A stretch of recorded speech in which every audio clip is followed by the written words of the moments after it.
Said I'm single as a joke. 3 alien sisters took it very seriously. Marcus Chen had never imagined that a throwaway joke at a diplomatic reception would turn his entire life upside down. But then again, he had never imagined humanity would be rubbing elbows with dozens of alien civilizations either. 6 months ago, Earth had been alone in the universe as far as anyone knew.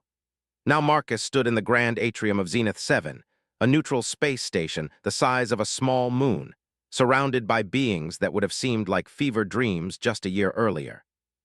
The reception hall sparkled with bioluminescent decorations that shifted colors based on the dominant emotions in the room. A K-A-L-A-R-I-I innovation that Marcus found both beautiful and slightly unnerving. He sipped something that the bartender had assured him was safe for human consumption, though it tasted like carbonated mint mixed with copper. Around him, diplomats from across the galaxy mingled, their translators creating a soft background hum of converted speech.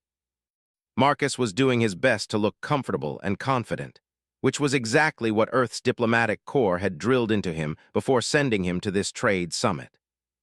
He was young for such an important posting, only 32, but his background in xenoanthropology and his apparently natural talent for not panicking when faced with the bizarre had made him an ideal candidate. Earth needed to make a good impression, and Marcus was determined not to mess it up. That determination lasted until Ambassador Veltara approached him. She was Sci-Fi, a species Marcus had studied extensively in preparation for this summit. The Sci-Fi Empire was one of the more influential powers in this sector of the galaxy, and their support could mean the difference between Earth being taken seriously or being dismissed as an insignificant backwater. Veltara stood nearly 7 feet tall, her skin a deep azure that seemed to shimmer in the station's light. Her features were angular and sharp, with large eyes that reflected colors Marcus couldn't quite name. She wore what his briefings had identified as military formal dress, all flowing dark fabric with subtle armor plating worked into the design. "Ambassador Chen," she said, her voice carrying a melodic quality that the translator couldn't quite capture. "I hope you are finding the reception agreeable." He had learned that handshakes were not universal, but many species had adopted the gesture when dealing with humans as a courtesy. "It's fascinating, Ambassador Veltara.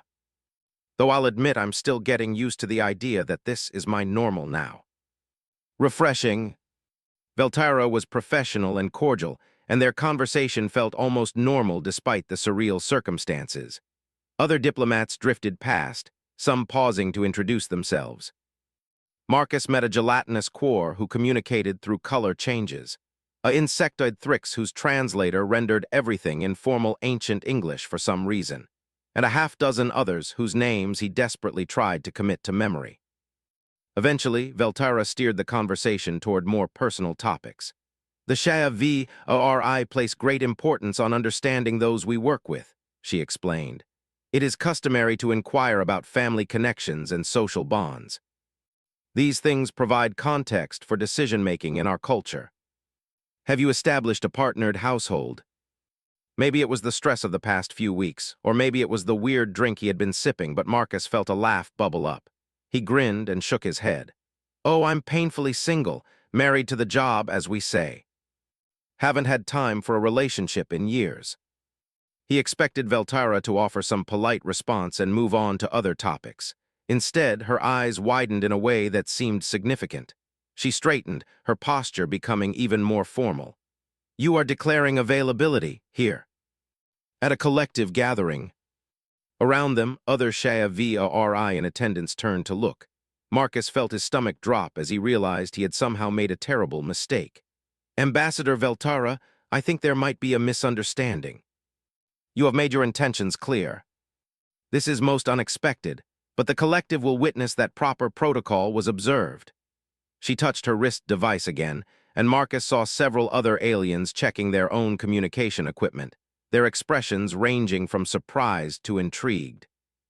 Marcus spent the next hour trying to clarify what he had actually meant, but every explanation seemed to make things worse. The translator kept rendering his attempts at clarification as confirmation or elaboration rather than correction. By the time he managed to extricate himself from the reception and return to his quarters, he had a pounding headache, and a deep sense that something had gone very, very wrong. He collapsed onto his bed, which the station had configured to human specifications, and stared at the ceiling. The quarters were nice enough, a suite designed for long-term diplomatic stays with a living area, bedroom, and small office. Right now, though, it felt like a cage. Marcus pulled out his personal tablet and started composing a message to his supervisor back on Earth, trying to figure out how to explain what had happened when he didn't fully understand it himself. He never sent that message. The next morning, Marcus woke to the sound of his door chime. He stumbled out of bed, still groggy, and pulled on a robe before answering. The door slid open to reveal a station attendant, a small furry creature whose species Marcus couldn't immediately identify, standing beside a hovercart loaded with packages. "Delivery for Ambassador Marcus Chen," the attendant said in a high-pitched voice. Marcus stared at the cart.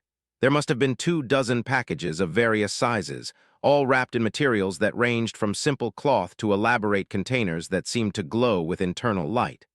There must be some mistake. "I didn't order anything." "From who?" "Very popular." Another contained a data chip with Sci-Fi cultural archives. A third held what his translator identified as a traditional courtship garment, though it was sized for someone much larger than Marcus. His communicator buzzed. A message from the summit's administrative office informed him that his schedule for the day had been cleared due to cultural observance requirements. Another message, this one from an address he didn't recognize, invited him to a private dinner that evening with interested parties. Marcus was about to call his supervisor when his door chimed again. This time, 3 Sci-Fi stood in the corridor, all female based on what his briefings had taught him, all wearing formal attire. One of them was Veltara. The other 2 were similar in appearance but with subtle differences in height and bearing. "Ambassador Chen," Veltara said with what might have been a smile. "May we enter? There is much to discuss." Veltara gestured to the other 2. "Allow me to introduce my sisters. Kesani, our family's representative in the xenobiological sciences, and Lysara, who serves as a cultural attaché." She looked at Marcus with intense curiosity. "Fascinating. The physical differences from the database images are subtle but significant. May I take a bioscan?" "A human courtship? I have researched your species extensively. I have so many questions about your customs and preferences." "Your declaration of availability at the reception. It has been properly registered and broadcast through appropriate channels. As unmated females of appropriate status, we have chosen to formally enter the competition for your companionship. This is standard procedure. I am not detecting physiological markers consistent with deception. Your heart rate and stress hormones are elevated, but this is expected in courtship situations. Human courtship involves expressions of confusion and panic. This was not in the cultural database. Is this related to your species' unusual stress response mechanisms?" He tried again to explain, but every word seemed to be interpreted through some framework he didn't understand. The translator was working perfectly on a technical level, but the cultural context was completely lost. When he said he was joking, they heard something else. When he said there was a misunderstanding, they seemed to think he was testing them somehow. After an hour of increasingly frustrating circular conversation, the sisters finally left, but not before Veltara informed him that they would return the next day to begin what she called proper courtship proceedings. Marcus barely heard her. He was already pulling up every resource he could find on Sci-Fi culture, desperately trying to understand what he had stumbled into and how to get out of it. What he found in the cultural databases made his blood run cold. Among the Sci-Fi, formal declarations of availability were sacred. Rejecting suitors without cause was considered a grave insult, one that could damage diplomatic relationships for generations. And he hadn't just attracted any random suitors. He had somehow attracted 3 sisters from one of the most influential families in the Sci-Fi empire, each representing different powerful factions within their society. Marcus Chen, who had gone to a diplomatic reception hoping to make a good impression for Earth, had instead accidentally declared himself available for alien courtship to an entire galactic civilization. And now 3 determined Sci-Fi sisters thought they were competing for his hand. He was so incredibly screwed. Marcus spent the next 3 days trying to fix the situation through official channels, which turned out to be exactly the wrong approach. His first call was to his immediate supervisor at Earth's diplomatic corps, a stern woman named Director Patterson, who had 20 years of experience in international relations and exactly 6 months of experience in interstellar relations. "Let me get this straight," Patterson said over the video link, her face displaying the kind of calm that came right before a storm. "You told an alien ambassador that you were single, and now 3 alien women think you're trying to marry them." The Sci-Fi have this complex bonding system that involves multiple stages of courtship and evaluation. But yes, essentially that's what happened. I need the Corps to issue a formal clarification. Chen, do you have any idea how delicate Earth's position is right now? We've been part of the Galactic Collective for less than a year. We're still proving that we deserve to be taken seriously. If we explain, the kind of insult that starts trade wars. I'm sending a xenocultural specialist to consult with you. But until then, be polite, be respectful, and for God's sake, don't make it worse. Instead, he had been told to handle it himself. The pressure of representing his entire species had never felt heavier. The xenocultural specialist arrived the next day, a nervous young man named Dr. Akari Sato, who looked almost as overwhelmed as Marcus felt.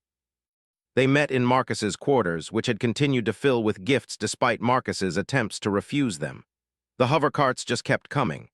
"This is incredible," Sato said, examining a sculpture that seemed to be made of solidified light. "Do you know what some of these gifts represent? This one is a traditional Sci-Fi warrior's token. It means the giver is offering their protection.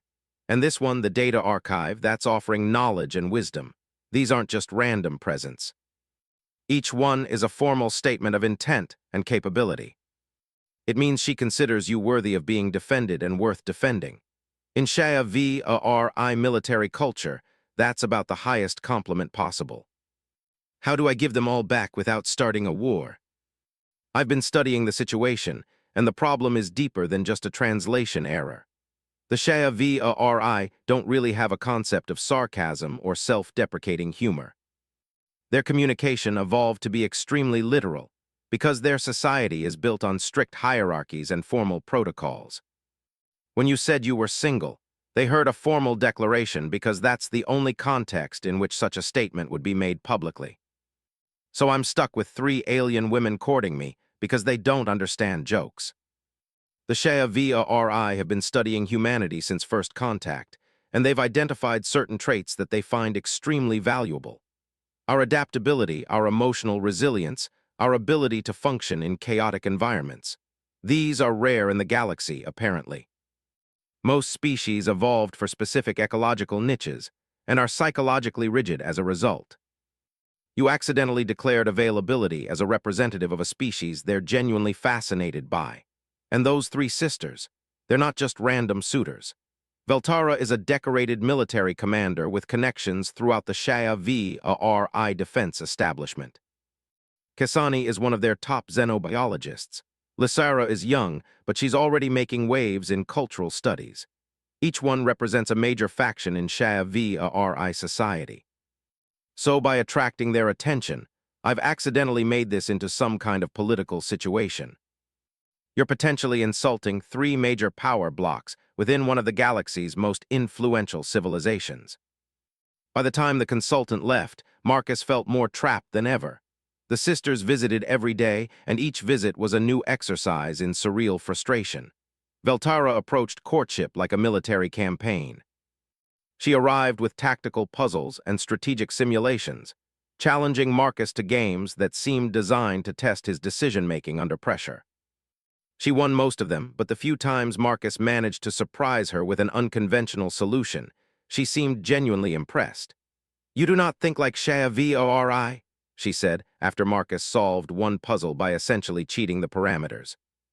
"You redefine the problem rather than accepting constraints. This is valuable. You do not boast of your abilities, but demonstrate them. I approve." They were massive Sci-Fi warriors who followed him everywhere, attracting stares from other diplomats. When Marcus protested, Veltara seemed confused. You are engaged in courtship with multiple suitors. Of course, you require protection. What if a rival attempted to harm you to eliminate competition? It would be irresponsible of me not to ensure your safety. Kasani's approach was even worse in some ways. She treated courtship like a research project. Every interaction involved her taking biological samples, running scans, and asking incredibly personal questions about human physiology. She arrived one morning with a hovering array of medical equipment and informed Marcus cheerfully that she needed to assess their biological compatibility. "This is a standard courtship procedure," she explained while her machines hummed and beeped around him. "We must determine if genetic combination is viable. Though I must say, the challenges are fascinating. Your species has remarkable genetic diversity.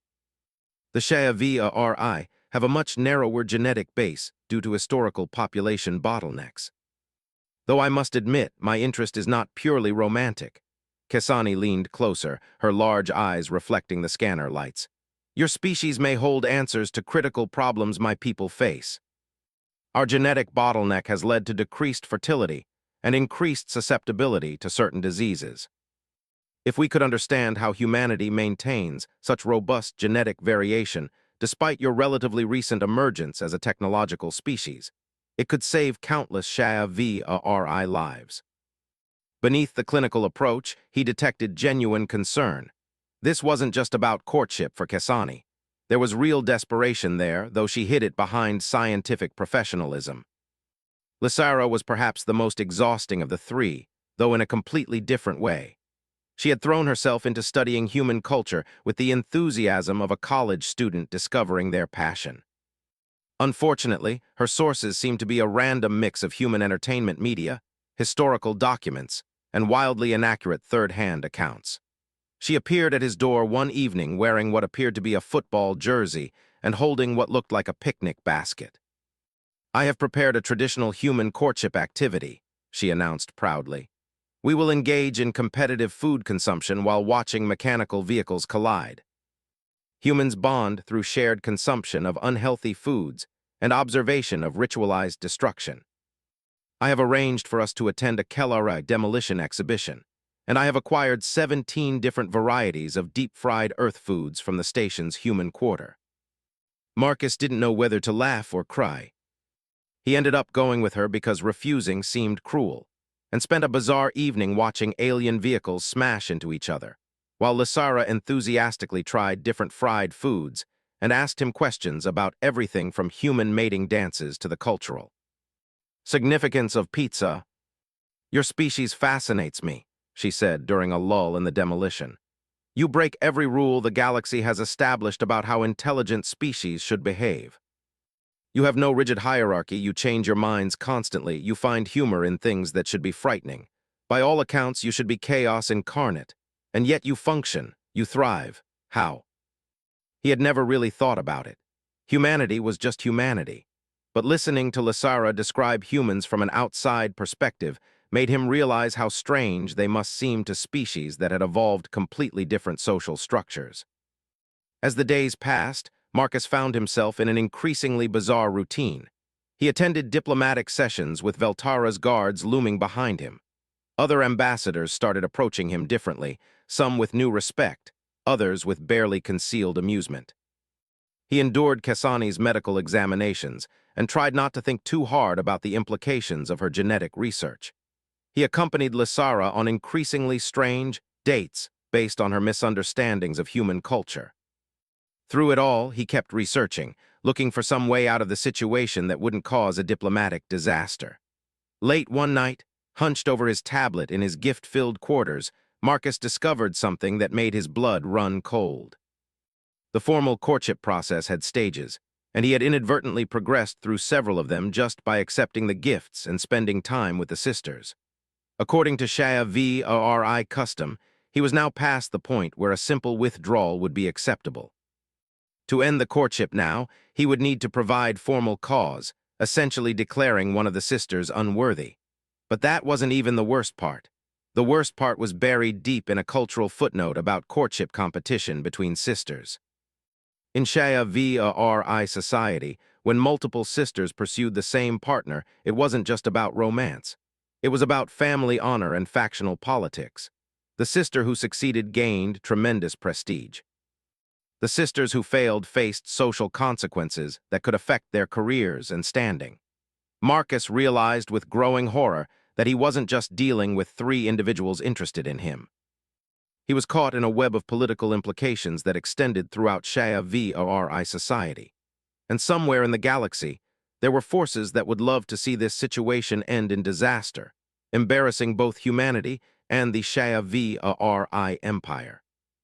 He was still processing this when his communicator buzzed with an emergency alert. There was a mandatory gathering in the station's grand ceremonial hall. All ambassadors were required to attend. The message didn't explain why, but Marcus had a sinking feeling it had something to do with him. He was right to be worried. When he arrived at the hall, escorted by his ever-present guards, he found it filled with representatives from dozens of species. At the center of the room stood a raised platform, and the three sisters were already there, waiting. Veltara caught his eye and gestured for him to join them. Marcus climbed onto the platform, feeling hundreds of alien eyes watching him. This was it, he realized. Whatever was about to happen, it was going to determine not just his fate, but potentially Earth's standing in the galactic community. And he still had no idea how to fix the mess he had accidentally created with one careless joke. The ceremonial hall felt oppressive despite its enormous size. Marcus stood on the platform trying not to show how nervous he was, while representatives from what seemed like every species in the collective found their seats. The lighting in the hall shifted to something more formal, and the ambient noise of conversation died down as a Sci-Fi official approached the platform. The official was elderly by Sci-Fi standards, her azure skin marked with intricate patterns that Marcus had learned indicated high rank and long service. She carried a ceremonial staff that pulsed with soft light, and her presence commanded immediate respect from everyone present. "We gather to witness the progression of formal courtship," the official announced, her voice amplified throughout the hall. "Ambassador Marcus Chen of Earth has been properly courted by three honored daughters of the Veltari family line. According to tradition, we now enter the trial phase, where the suitors demonstrate their worthiness and the pursued evaluates their merits." He glanced at the sisters, hoping to see some indication that they understood his discomfort, but all three were standing formally, their expressions unreadable. "Doctor." Sato had warned him that refusing to participate in the trials would be interpreted as a direct insult, but actually going through with them felt insane. The official continued. "The trials will test compatibility, shared values, and the ability to face challenges together. The first trial begins at the sunset cycle tomorrow. All parties are expected to attend prepared." The ceremony was over before he could even open his mouth. The crowd began to disperse, many of the alien ambassadors casting curious or amused glances his way. A few approached to offer what might have been congratulations or condolences, he couldn't quite tell which. Back in his quarters that evening, Marcus paced among the accumulated gifts while trying to reach Director Patterson. When she finally appeared on the screen, she looked exhausted. "I know what you're going to say, Chen. I've been getting reports about the courtship trials. The entire diplomatic corps is watching this situation. I've been in consultation with our xenocultural team and several collective legal experts. The consensus is that withdrawing now would be worse than seeing it through. The Sci-Fi Empire is watching this, Marcus. If you reject their daughters publicly without cause, it won't just be a personal insult. It will be interpreted as Earth rejecting closer ties with one of the galaxy's major powers. Pretend to be courting three alien women. If you can help the sisters withdraw voluntarily, with their honor intact, this could actually end up being beneficial for Earth's diplomatic standing. But I'm going to need more information about what these trials actually involve." The trials were apparently flexible, designed to test different aspects of compatibility depending on the individuals involved. What was certain was that they would be public, they would be challenging, and backing out was not an option. Marcus spent the rest of the night reading everything he could find about the three sisters beyond their official biographies. If he was going to be stuck in this situation, he might as well try to understand the people involved. What he discovered was illuminating. Veltara had a distinguished military career. but there were hints in the public records of tension with her superiors. She had advocated for unconventional tactics and closer cooperation with non-Sci-Fi forces, positions that had apparently made her controversial in conservative military circles. Her participation in this courtship was being watched by those factions. Kasani's research had focused on genetic diversity and population health for years. Marcus found several of her published papers and was surprised by their quality. She wasn't just a competent scientist, she was brilliant. But her work had apparently hit dead ends recently, unable to overcome the limitations imposed by the Sci-Fi genetic bottleneck. There was a desperation in her more recent publications that spoke to someone running out of options. Lysara was harder to research because she was younger and had less public presence. What Marcus did find suggested she had always been something of an outsider in Sci-Fi society. Her interests in alien cultures and unconventional thinking had apparently made her a controversial figure, admired by some and dismissed by others as too radical. The pattern that emerged was troubling. All three sisters were, in their own ways, misfits in Sci-Fi society. All three were being pressured by external forces, and all three had apparently latched onto him as a solution to their problems, whether romantic, professional, or political. Marcus was still processing this when his door chimed. It was late, but he answered anyway. Lysara stood in the corridor, looking uncertain in a way he hadn't seen from her before. "May I enter? I know the hour is inappropriate, but I needed to speak with you privately." She looked around at all the gifts filling his quarters, and something like guilt crossed her features. "This is overwhelming for you, isn't it? All of this. The courtship, the trials, the attention." "Yeah, you could say that. I did not fully consider how this would feel from your perspective. And please be honest with me. This makes me strange to my own people. When I study human culture, I see a species that embraces the things that make me an outsider among the Sci-Fi. Your unpredictability, your creativity, your willingness to break rules and try new things. I thought perhaps if I could bond with a human, I could finally find somewhere I belonged. But you realize I didn't actually volunteer for any of this, right?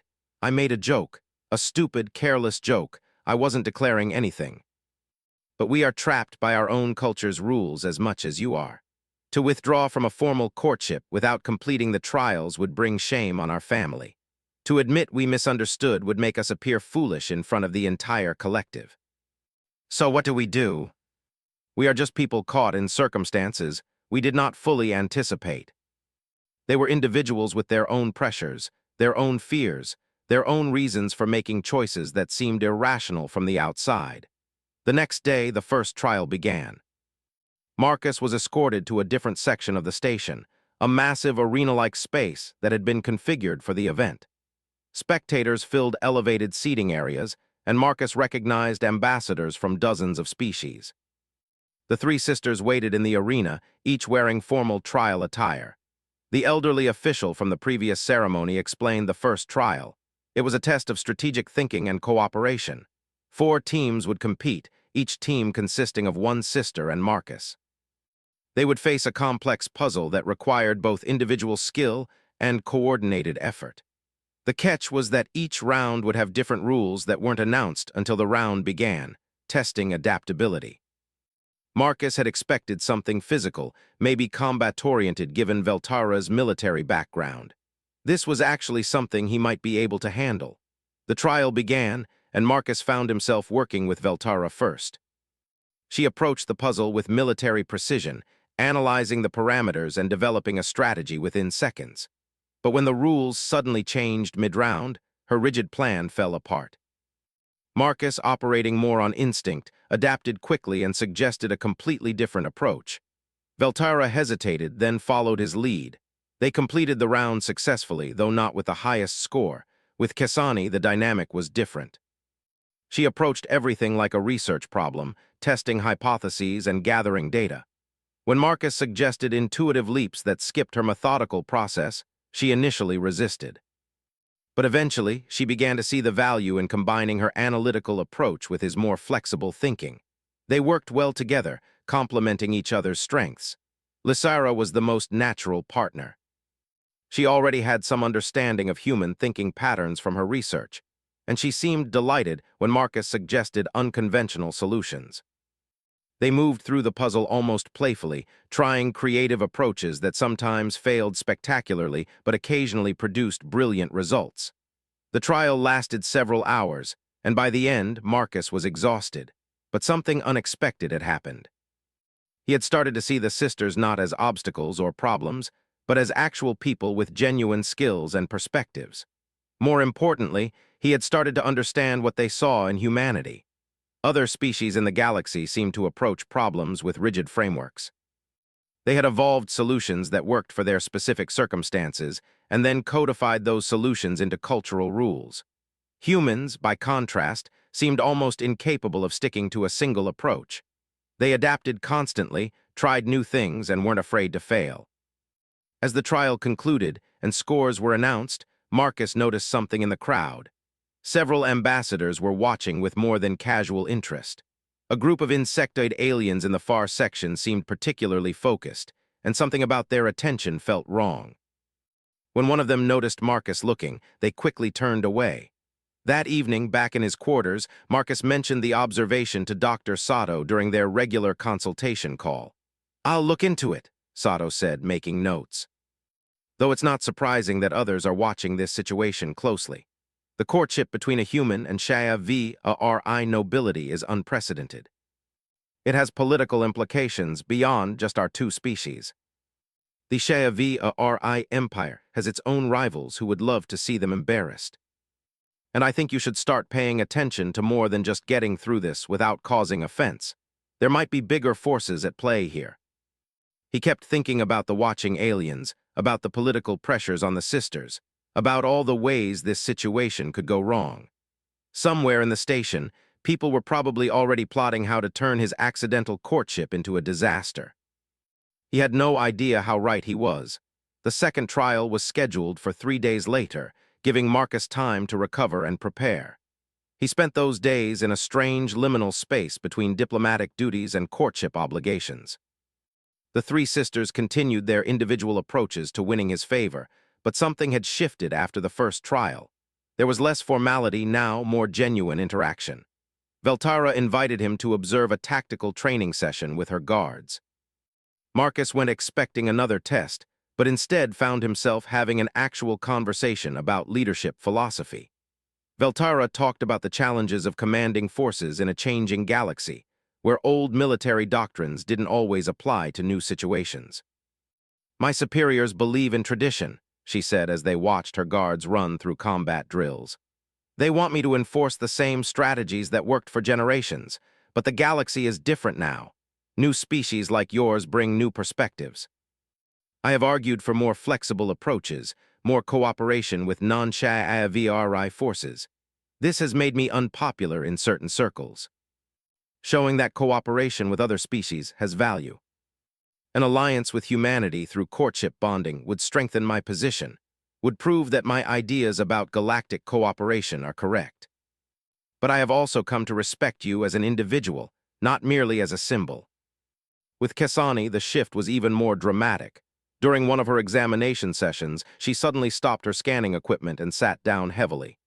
"I need to tell you something," she said, her voice strained. "My research into genetic diversity is not academic curiosity. The Sci-Fi are dying, slowly but inevitably. Our genetic bottleneck has created cascading health problems. Fertility rates are declining, genetic diseases are increasing. I have been searching for solutions for years, and every path has led to dead ends. The survivors had rebuilt their civilization, but from a dangerously small genetic base. They had managed the problem through careful genetic screening and advanced medical technology, but the fundamental issue remained unresolved. When I learned about human genetic diversity, about how your species maintains such robust variation, I thought perhaps we could find answers. But I cannot do this research properly without willing human subjects, without cooperation from your species. The courtship gave me access to you, to your genetic information. I thought I was being clever, solving both a personal and professional problem at once. You are a person who did not consent to any of this. I have been treating you as a means to an end, and that is not honorable. Is there really no other way, no other solution? But that will take time, and my people may not have time. All three were using it as a solution to deeper problems, personal and political. And all three were starting to realize that using another person that way, even within the bounds of their cultural customs, was morally questionable. The second trial arrived with a sudden change of plans. Instead of the scheduled event, all participants were summoned to an emergency gathering. Marcus arrived at the ceremonial hall to find it in chaos. Station security forces were everywhere, and the elderly official who had been overseeing the courtship looked deeply troubled. "There has been an incident," she announced once everyone was assembled. "The trial arena has been sabotaged." Someone introduced a computer virus into the station's control systems during the night. It has created cascading failures in multiple sections, including life support systems. "We have detected the breach, but the damage is spreading. Station emergency protocols are in effect. However, the damage is complex and requires immediate action to prevent catastrophic system failures. We need teams with diverse expertise to address multiple failure points simultaneously." Whoever was behind it had timed it perfectly to cause panic and confusion. But then something else occurred to him. The saboteurs had made a mistake. They had created a genuine emergency that required exactly the kind of adaptive problem-solving that humans excelled at. And they had done it in front of representatives from the entire galactic collective. Marcus looked at the three sisters and saw the same realization dawning on their faces. Veltara's military training, Kasani's scientific expertise, Lysara's knowledge of different species and systems. Combined with Marcus's human adaptability, they might actually be able to help. "We can assist," Marcus said, stepping forward before he could second-guess himself. "The four of us, we have relevant skills. That's why we need to help." The sabotage had been sophisticated, designed to overwhelm the station's automated repair systems. Normal protocol would be to evacuate affected sections and wait for specialized repair teams, but the failures were spreading too fast. Marcus found himself working with Veltara to coordinate evacuation of threatened sections. Her military precision was invaluable for organizing the chaos, but she initially struggled with the constantly changing situation. Marcus helped her adapt, suggesting flexible response teams rather than rigid evacuation plans. "Stop trying to control everything," he told her as they worked at a command console. "Let the teams make decisions on the ground. Give them objectives and trust them to figure out how to achieve them." Meanwhile, Kasani was working on the technical aspects of the system failures. The virus was sophisticated, but she approached it like a biological problem, tracking its spread and identifying critical points where intervention would have maximum effect. When she got stuck trying to predict the virus's behavior, Marcus suggested thinking like the attacker rather than like a defender. What would cause maximum damage with minimum effort? What systems would you target if you wanted chaos? The environmental control nexus. If that fails, it triggers safety protocols across the entire station. That's not where the virus started, but it's where it's trying to reach. Lysara proved invaluable as a coordinator between different species. The emergency had affected everyone, and different alien species had different needs and communication styles. Lysara moved between groups, translating not just languages but contexts, helping everyone understand what was happening and what they needed to do. She worked with Marcus to establish a communication network that bypassed the damaged systems, using everything from hardline connections to improvised signal relays. Her knowledge of different technologies and cultural approaches to problem-solving meant she could find solutions that worked for everyone. Throughout the crisis, other ambassadors and station personnel watched. They saw humans working seamlessly with Sci-Fi, combining different approaches and perspectives. They saw rigid military discipline merged with adaptive flexibility. They saw scientific precision enhanced by creative thinking. They saw cultural knowledge applied practically to solve real problems. After 4 hours of frantic work, the immediate crisis was contained. The virus had been isolated, critical systems were stabilized, and evacuation was complete from the most damaged sections. The station was not fully operational, but it was safe. Marcus collapsed into a chair in the command center, exhausted. Veltyra stood nearby, still coordinating with her guards.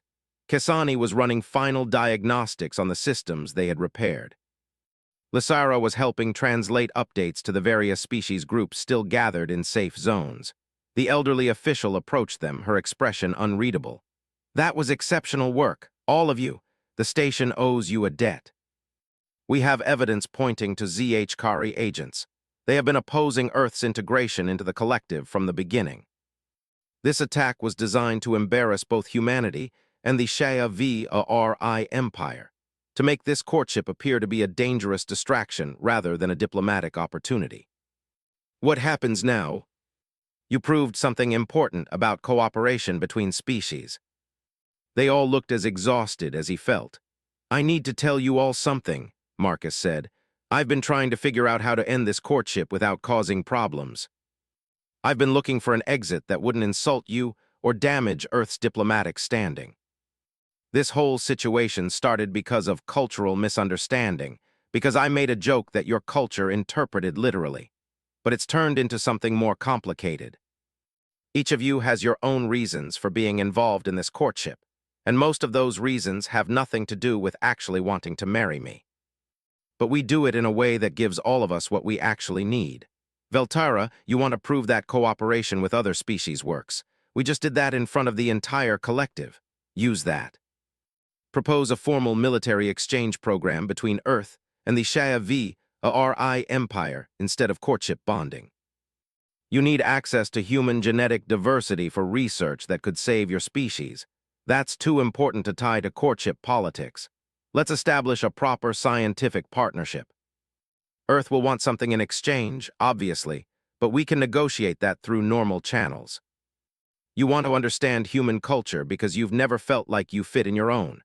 I can't solve that for you, but I can help you get assigned as a cultural exchange liaison to Earth. Come study us properly, not through courtship but through actual cultural immersion. We end the courtship, but we establish real partnerships instead." They would present it as a mutual recognition that their goals were better served through formal diplomatic and scientific partnerships than through courtship bonding. The next day, they made their announcement in front of the collective. The ZHKari sabotage had backfired spectacularly.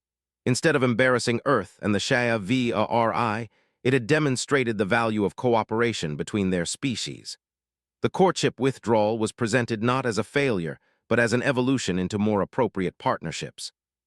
Marcus stood before the assembly and explained, in simple terms that the translators could handle, about human humor and sarcasm, about cultural misunderstanding, and about how sometimes the best solutions come from unexpected circumstances. He thanked the sisters publicly for their patience and proposed the new partnerships. The response was overwhelmingly positive. Other species began discussing similar exchange programs with Earth. The ZHKari faced sanctions for their sabotage. Earth's standing in the collective was higher than ever. 3 weeks later, Marcus received new orders from Earth. He was being reassigned to the Scifi homeworld as Chief of Xenocultural Relations, responsible for overseeing the new partnership programs. It was a promotion wrapped in cosmic irony. As Marcus packed his quarters, now finally free of courtship gifts, he received a message from all 3 sisters.